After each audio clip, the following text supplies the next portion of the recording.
welcome to our program It's My Life, and today we are in the state of Andhra Pradesh in a very special place called Kakinada.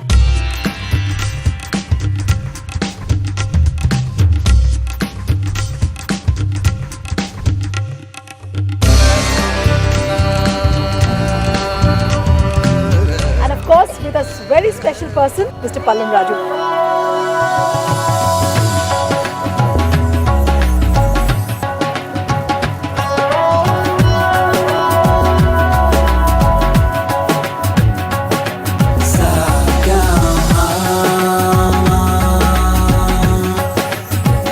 Malipudi Raju Pallam Mangapati, also popularly called Pallam Raju, comes from a political family, with his grandfather late Malipudi Pallam Raju being a freedom fighter and his father M.S. Sanjeevi Rao being a union minister in the government of India from 1982 to 1984.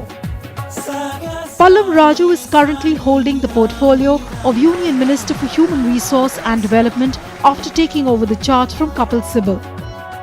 I am Mangapati Pallam Raju, do swear in the name of God that I will not directly or indirectly communicate or reveal to any person or persons any matter which shall be brought under my consideration or shall become known to me as a Minister for the Union, except as may be required for the due discharge of my duties as such Minister. The portfolio is crucial for him as a number of higher education reforms are still pending in Parliament. The ministry has also set a target of achieving gross enrollment ratio in the sector at 30% by 2020.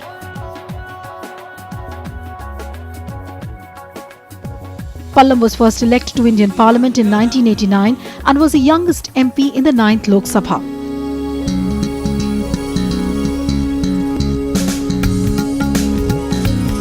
Born in Pitapuram, East Godavari district of Andhra Pradesh, he is an alumnus of Hyderabad Public School, an Electronics and Communications Engineering graduate from Andhra University, Visakhapatnam, and an MBA from Temple University, Philadelphia. He is an ex-NCC cadet as well. Pallam Raju worked in Philadelphia, Boston and Norway in the field of computers and information technology.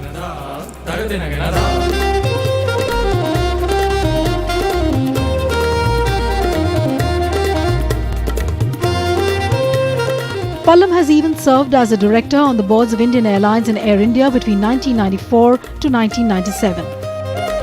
A successful entrepreneur in the field of information technology, he was on the boards of a few very successful public limited companies until his induction into the Union Council of Ministers.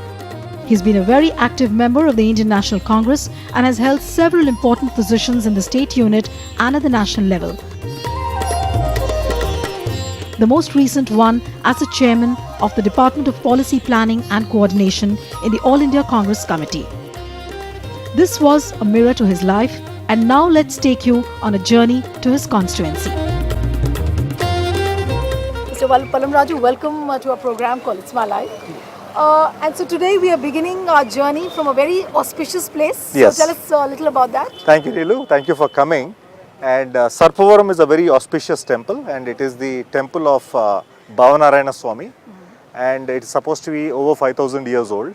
Okay. And the statue of Vishnu is supposed to have been installed by Narada, sage Narada, who is supposed to have bathed in one of these lakes here. Okay. So can we just yeah, we can go there. Yeah. And he's supposed to have bathed and then installed the statues here. Now, what we are doing is we are reviving these lakes, which have been neglected for some time. Yeah. So, one of the things that I am doing with my MP lads is to strengthen these bunds, purify the water, and then making it a proper water body, which will complement the ancient temple. That's what I am doing. And what is the kind of footfall this temple has? Obviously, it's a very old temple, then lots of people must be coming. Yes, it is a very auspicious temple, and on particularly auspicious days, it has a lot of about thousands of people are here. And I'm sure you also begin all your journey from here. Yes, it's a very auspicious. Okay, so as we have also begun the journey of our program from this Sarpavaram temple, let's go.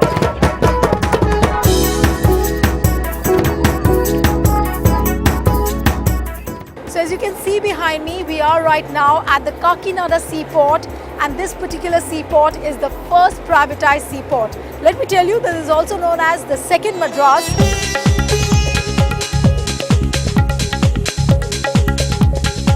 Now let me go across to Pallam Raju. Mr. Raju, what's the real speciality of this first privatized seaport? This port was created with Asian Development Bank loan, and all this infrastructure was created, and subsequently it was handed over to a private company on a revenue sharing model. Right.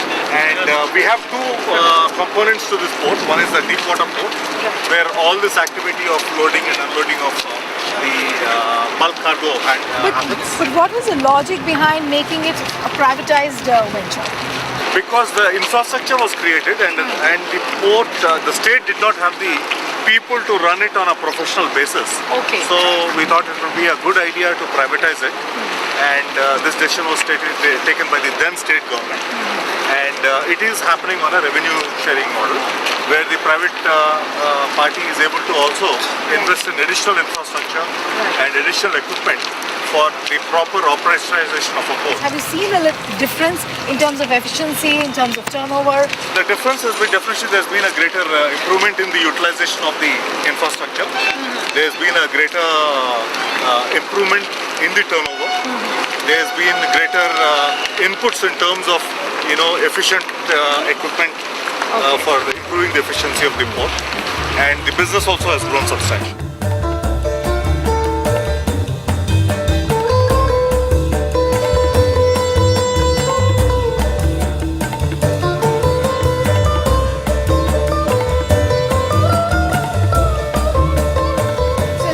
Behind me, this loading and unloading activity is taking place. Let me show you that particular ship from where the cargo is put here, and then from the payloads it goes into these wagons. But let me tell you, the people here are telling us that this entire activity will be mechanized by next year.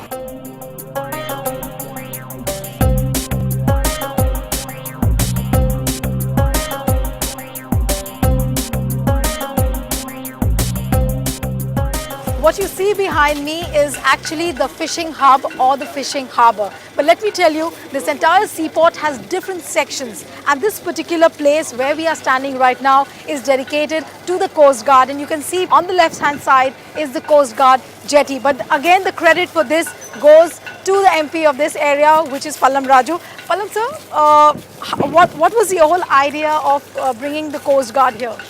After I came into the ministry, I realized that there was a plan to bring in the Coast Guard to the Kakinada port around the end of the 12th five-year plan. And the minister, the Raksha Mantri then was Mr. Pranab Mukherjee. And I suggested to him that it makes sense to bring in the Coast Guard right away, because we have a lot of economic activity happening offshore, all the oil and gas exploration. And he saw the point immediately, and he sanctioned a Coast Guard immediately. I'm very grateful to him. And so we had the Coast Guard operational since 2006 in Kakinada, and we also have a dedicated berth given by the port operators, and the Coast Guard operates out of it. Okay, so right now we are going to board this Coast Guard jetty with Pallam sir.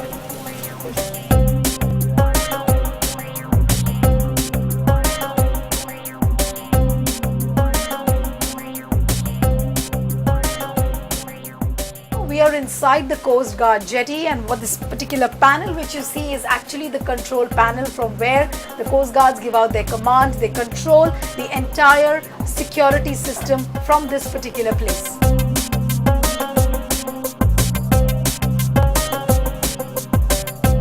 So the ship is not only controlled from inside, but once you come on the top, you can also control the ship from this particular place. For example, you see these gears, you can lessen or increase the speed of the ship from this particular panel.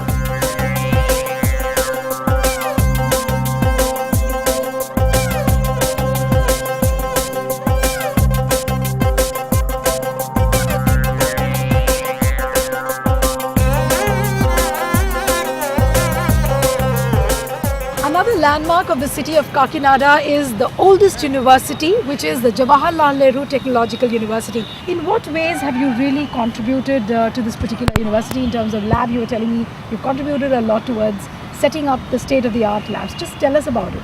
First of all, we're very proud that we have the oldest engineering college of Andhra Pradesh in Kakinada, and it's had some very distinguished alumni like Mr. Sridharan from here. And it's been a fantastic academic institution. And I thought that I could complement by bringing state-of-the-art labs.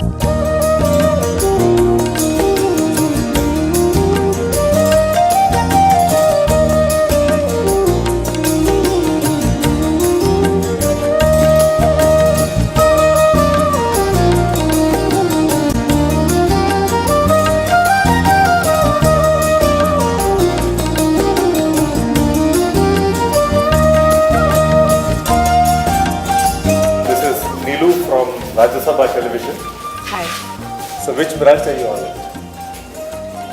Electronics. Electronics? Okay, that's my branch too.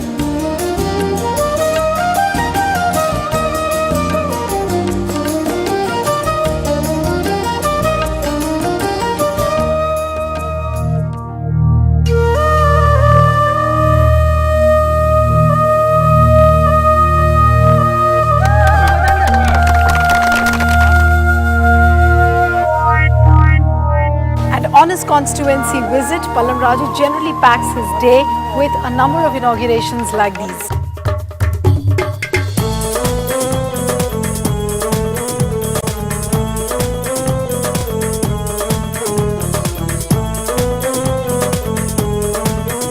And for the people of Kakinada, these events of inauguration become moments of celebration when they get to meet their leader from close quarters.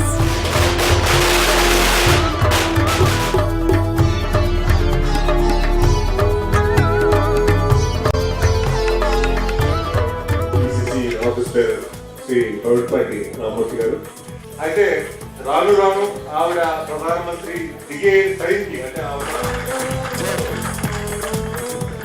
Pallam sir, I was just listening to your speech. In none of your speeches, you've ever mentioned that your people should vote for you. What is this mantra where you ask people not to vote? No, we are not. We are here in a village which is adjoining Kakinada, but which is in a rural area where there are a number of issues. Right.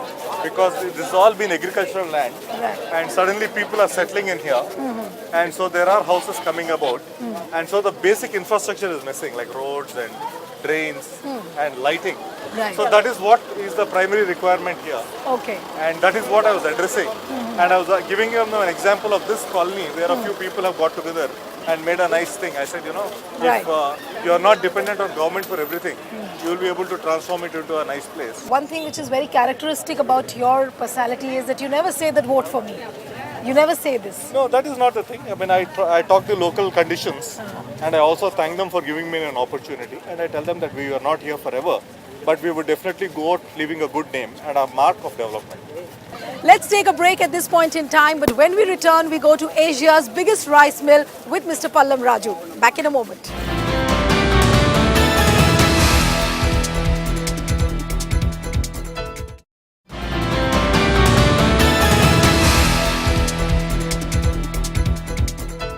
Welcome back. You're watching It's My Life with Mr. Pallam Raju. We are on a trip to his constituency, Kakinada in Andhra Pradesh. And now let's take you to Asia's biggest rice mill. There is an elaborately laid out breakfast for all of us.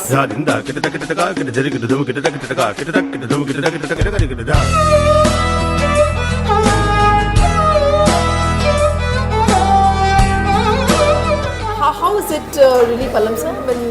When generally you come here, it's like this, or what is it exactly? I think he's laid it out specially because you are coming. Okay. But of course, hospitality, their hospitality has always been great. Yeah. Especially Pedapuram town is known for its hospitality. So after having a sumptuous morning breakfast, now we are on a journey to see the Asia's biggest rice mill. Let's take you there.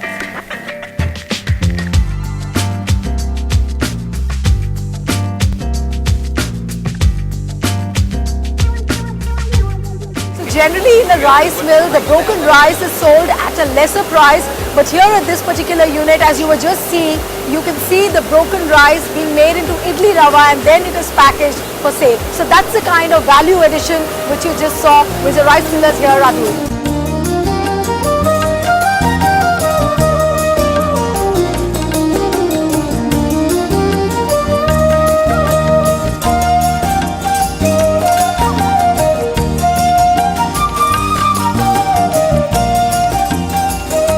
What you see right now are the various stages of paddy while the processing is being done, from husk to dust, to the separation procedure, and then of course the broken rice. All these phases, which look so simple, have to go through the technicalities of processing.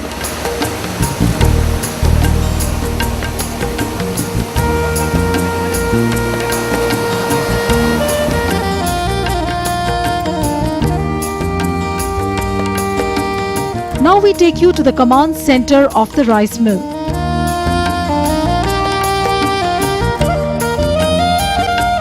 This panel of buttons is completely digitized, no human intervention. So the processing of rice is just a click away. Button on, the entire mill buzzes with activity.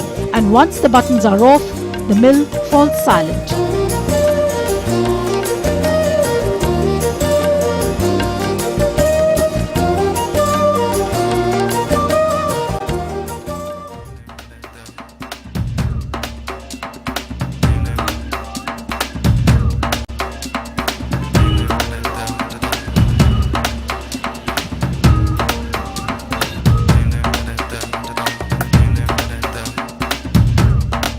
Right now we are in the town of Peddapuram, which has a substantial presence of the weaving community. Let's talk to Pallam Raju about it. So what is the speciality of this place? Peddapuram is a prominent town in Andhra Pradesh which has a substantial weavers community presence. We are standing with a prominent family of Peddapuram, who are from the weaving community and who are the leaders of the community in the state. And they have been very proactive in promoting the cause for weavers. Right. Peddapuram especially is famous for its silks, and you will see later another fishing village where we have the weaving community which makes the Jamadani saris, which are known as the Uppada saris. Okay. So it's basically the fishing community which it's the weaving community in that fishing village. So what's that particular office? So we are going to go see a weaver's family. Okay. Come.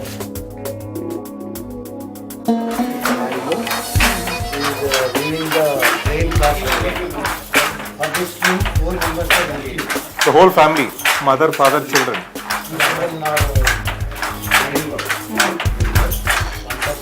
And they are standing. They're standing through. Yeah, I can see that.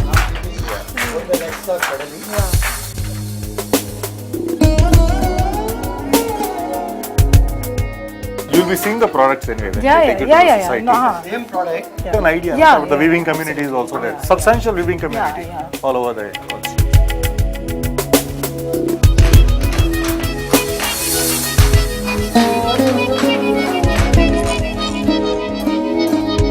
Now we are taking you to a place which probably will leave you in tears.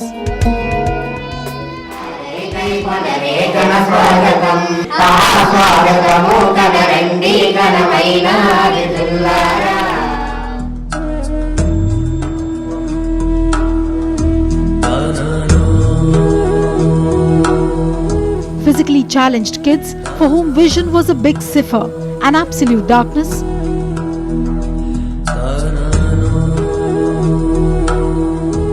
But the enthusiasm with which they sung for us left everyone gazing. Occasion was the birthday of the blind school's principal.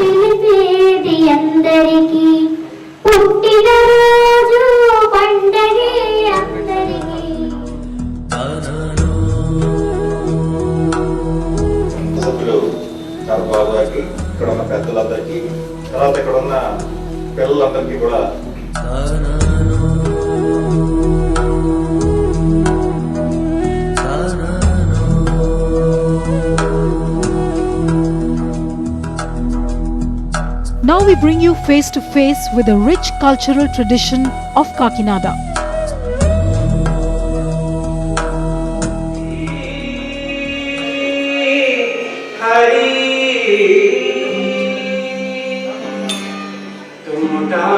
We had our tryst with a cultural evening.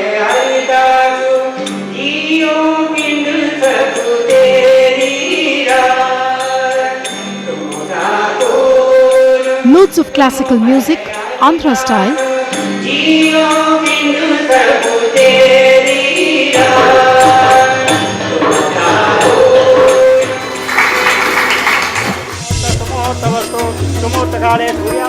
And then came the blessings.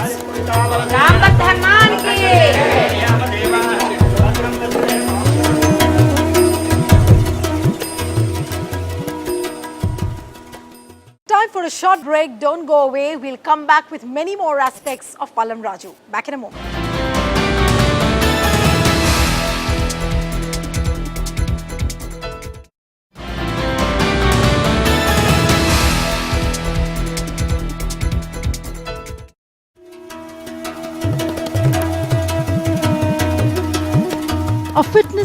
Pallam Raju begins his day with the yogasans. When in Delhi, a brisk walk in the Lodhi garden is also an option, but yoga is sacrosanct for him.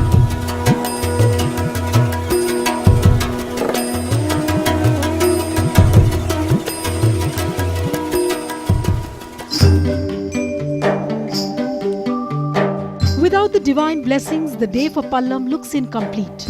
Morning puja is almost like a regular routine.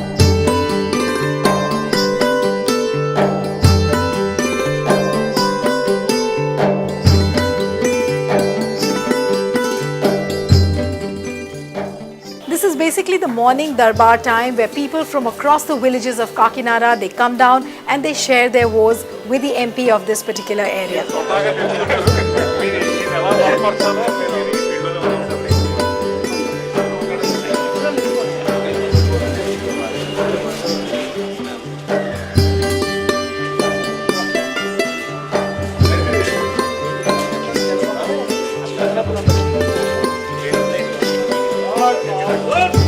And one unusual thing which we witnessed was the guard of honor given to him by his own security men.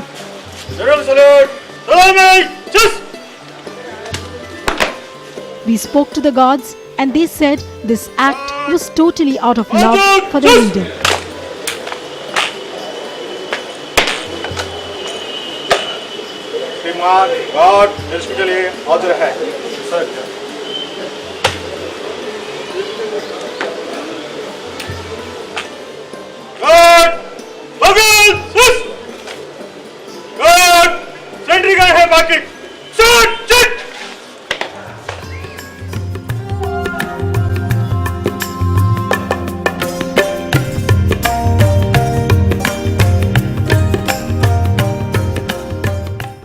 Now coming to you as a person, what have been the biggest challenges for you in life so far?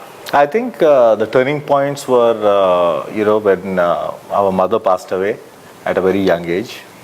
And the other turning point was, my father had a stroke when I was working abroad.